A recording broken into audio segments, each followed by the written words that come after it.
All right, so you think you know Noam Chomsky? That old linguistics fart. You mean the guy who revolutionized our understanding of language? Yeah, him. But get this deep dive is about to blow your mind wide open. We're going full gonzo on this motherfucker's Wikipedia page. We're talking Hunter S. Thompson on acid, but with more intellectual firepower. That's right, we're diving into the good shit, the stuff that'll make you rethink everything you thought you knew. This ain't your college linguistics class. No, this is where shit gets real. So, Chomsky, he wasn't always this radical firebrand, right? Well, his upbringing definitely planted some seeds. Working class Jewish family in Philadelphia. Oh, so like a breeding ground for social justice warriors. You could say that. Surrounded by socialist and anarchist ideas from a young age. Imagine little Noam, like barely out of diapers, debating the finer points of Bakunin with his old man. Damn, that's some hardcore parenting. My parents could barely remember to feed me. Seriously, though, that early exposure to radical thought, it definitely had an impact. So the dude was practically weaned on social justice and intellectual rebellion. Pretty much. He was writing about some heavy political shit, like the fall of Barcelona when he was 10 years old. 10 years old. I was still trying to figure out how to beat level 3 of Super Mario Bros. Clearly, Chomsky was on a different path. So how does this kid, obsessed with anarchism and politics, end up becoming a goddamn linguistics rock star? Well, that's where it gets interesting. He ends up at the University of Pennsylvania, gets his PhD, bounces around Harvard for a bit, then lands a gig at MIT. Not exactly your typical slacker trajectory. And get this, his book Syntactic Structures, the one that basically blew up the field of linguistics, he published it when he was only 29 years old. 20 fucking 9. While the rest of us are still trying to figure out what to do with our lives, Chomsky's already revolutionizing an entire academic discipline. So what's the big deal with this book anyway? Did he, like, invent a new alphabet or something? Not quite. He challenged the dominant behaviorist theories of the time. The idea that language is just something we learn through repetition and reinforcement. You mean like we're not just parrots mimicking what we hear? Exactly. Chomsky argued that language, it's hardwired into our brains. It's an innate human capacity. So we've got this, like, built-in language software. He called it universal grammar, a set of rules that are, get this, universal to all languages, regardless of culture or geography. Okay, that's pretty mind-blowing. But how the hell did this universal grammar even evolve in the first place? That's a great question, and to be honest, the origins of universal grammar are still a mystery. Sounds like something out of Ancient Aliens. Chomsky believes it must have evolved through some kind of natural selection process, survival of the fittest. Right, so like the ability to communicate complex ideas, that gave our ancestors a leg up. Exactly. Think about it. Being able to coordinate actions, share knowledge, that's a powerful tool for any species, especially one trying to avoid getting eaten by saber-toothed tigers. Makes sense. But we all know Chomsky isn't just some ivory tower academic, right? The dude's a total badass when it comes to politics. Absolutely. When the Vietnam War started heating up, Chomsky didn't just sit on the sidelines writing academic papers. Oh no, this guy jumps headfirst into the fray. He became a leading voice in the anti-war movement, protesting, giving speeches, writing articles, refusing to pay taxes. Basically doing everything he could to piss off the powers that be. He even landed himself on Nixon's infamous enemies list. Talk about a badge of honor. So how did he go from linguistics to, like, full-blown political radical? Well, it was during this period that Chomsky really started to develop his critique of American power and the role of the media in shaping public opinion. And that brings us to one of his most famous and controversial ideas, the manufacturing consent theory. Right. This is where Chomsky, along with his co-author Edward S. Herman, really lays out the blueprint for how propaganda operates in supposedly free societies. So they're basically saying the media, even without outright censorship, is like a giant filter. Exactly. Shaping the information we receive to maintain the status quo and protect the interests of the elite. They identified 5 main filters that control the flow of information: ownership, advertising, sourcing, FLAC, and anti-communism. It's a pretty bleak picture, but it's hard to argue with their analysis. All right, let's break these down. First up, ownership. So the media is owned by massive corporations, right? Right. And those corporations have a vested interest in maintaining a system that benefits them. So they're not going to be running stories that expose the dark underbelly of capitalism or the crimes of their corporate buddies. Not likely. They're going to focus on stories that are safe, that reinforce the dominant narratives, that keep the masses distracted and complacent. And then there's advertising, which is basically the lifeblood of the media, right? Exactly. Media outlets rely heavily on advertising revenue to survive. And advertisers, like any business, want to reach a target audience that's receptive to their message. So if you're a news organization that's constantly running stories that piss off your advertisers, you're not going to last very long. Exactly. The need for advertising revenue creates a powerful incentive for media outlets to avoid controversy and stick to stories that are palatable to their corporate sponsors. Makes you wonder how much of what we see in the news is actually news and how much is just thinly veiled propaganda designed to sell us shit we don't need. That's the question Chomsky and Herman want us to ask. They're not saying that everything in the media is fake, but they are arguing that we need to be critical consumers of information, always aware of the potential for bias and manipulation. Okay, so we've got ownership, advertising, what's next? Sourcing, right? So where does the media get its information? Who are they talking to? Journalists rely heavily on official sources for information.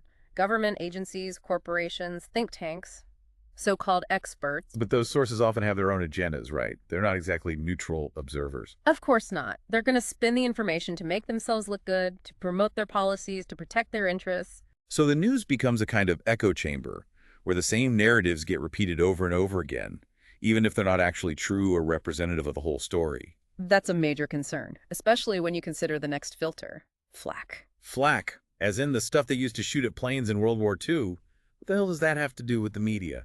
In this context, flak refers to the negative responses that media outlets receive when they challenge powerful interests.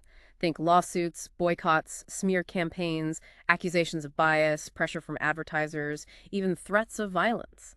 So if a news organization dares to publish a story that exposes the wrongdoing of a powerful corporation or government agency, they're going to get hit with a shitstorm of flack designed to discredit them and shut them down. Exactly. It's a way of enforcing self-censorship, making sure that the media stays within certain boundaries and doesn't rock the boat too much. And finally, we have the anti-communism filter, which might seem a bit dated now that the Cold War is over, but it's still relevant in understanding how certain ideas get demonized and marginalized. During the Cold War, anything that could be labeled as communist or socialist was automatically suspect, seen as a threat to the American way of life. So even legitimate criticisms of government policies or corporate practices could be dismissed as communist propaganda, a way of shutting down debate and silencing dissent. Precisely. The anti-communism filter created a climate of fear and paranoia where any challenge to the status quo could be painted as a threat to national security. So even though the Cold War is over, we're still seeing this kind of fear-mongering. Oh, absolutely.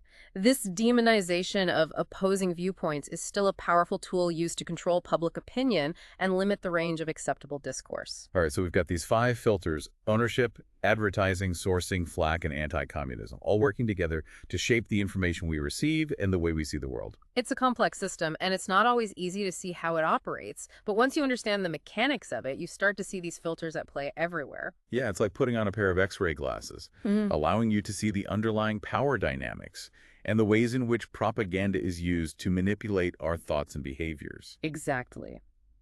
Chomsky and Herman's goal wasn't to tell people what to think, but to equip them with the tools to think critically and to challenge the narratives that are constantly being fed to us. So basically they're saying, don't be a sheeple, question everything, think for yourself.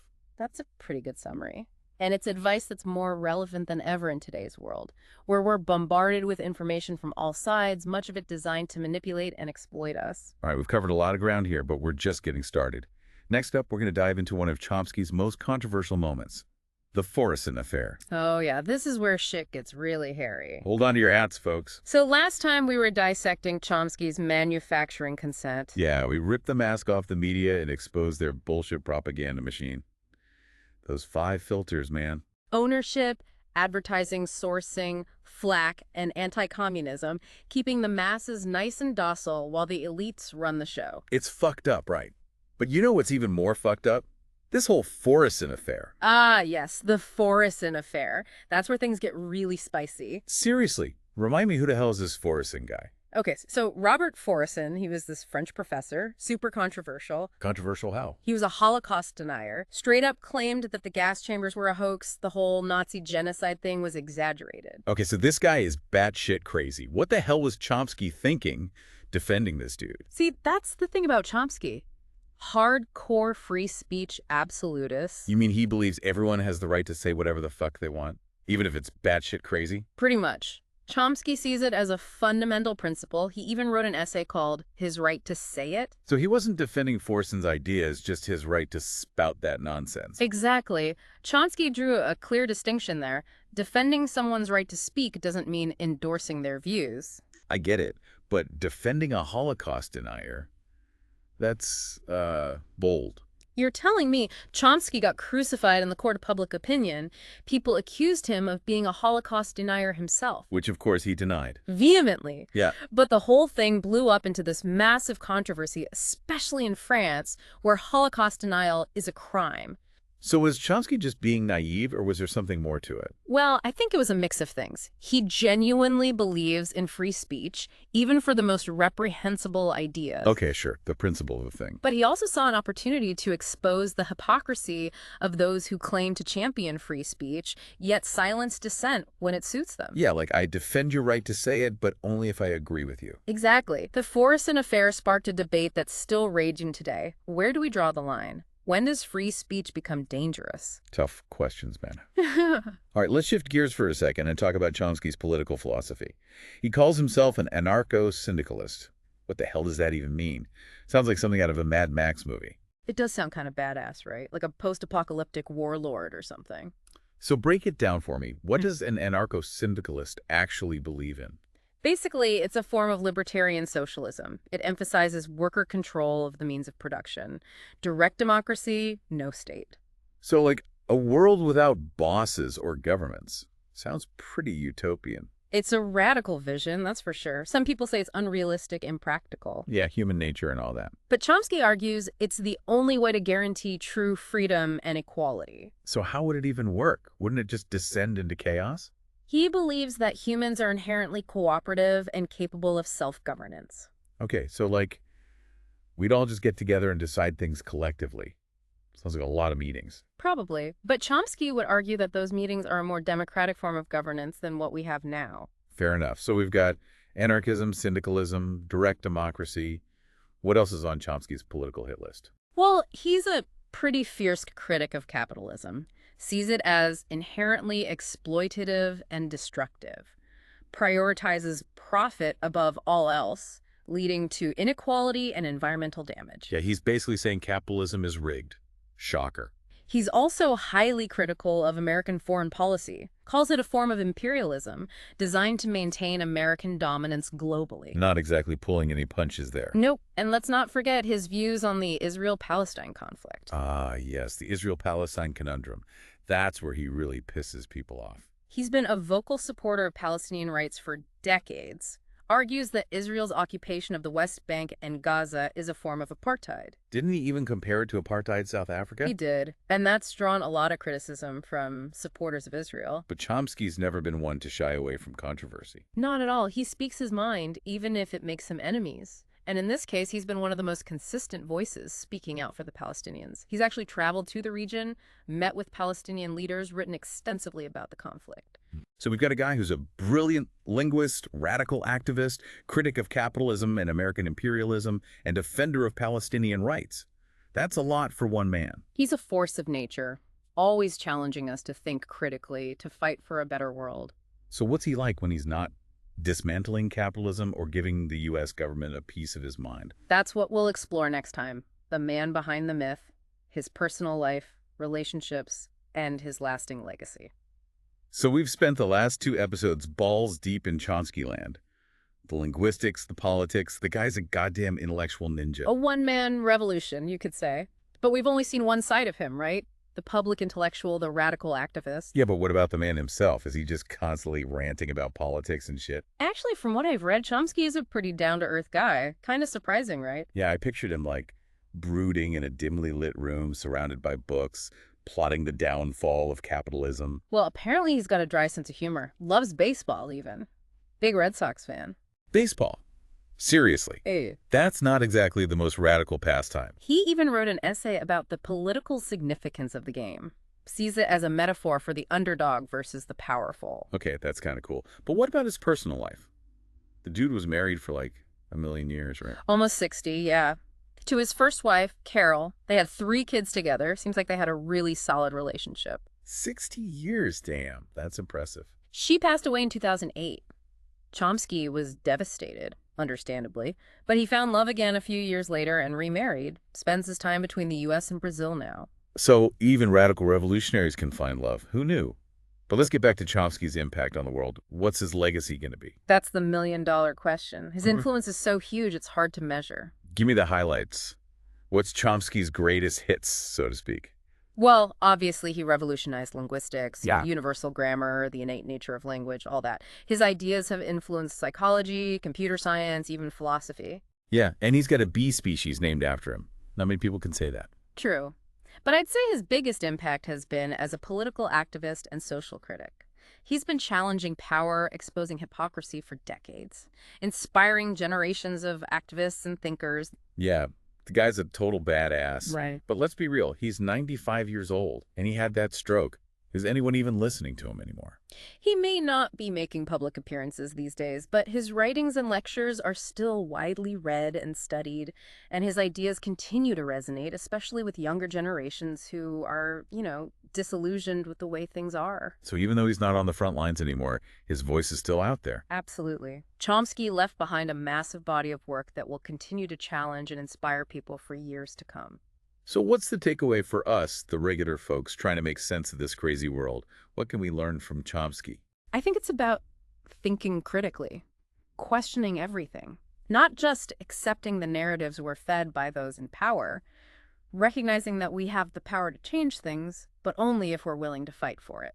Be more like Chomsky. Question authority. Challenge the status quo. Speak your mind. Don't be afraid to piss some people off. Couldn't have said it better myself. So that wraps up our deep dive into the world of Noam Chomsky. If this episode got you fired up, go check out some of his work. You might not agree with everything he says, but I guarantee it'll make you think. And that's what it's all about, right? That's it for this episode of The Deep Dive. Catch you next time.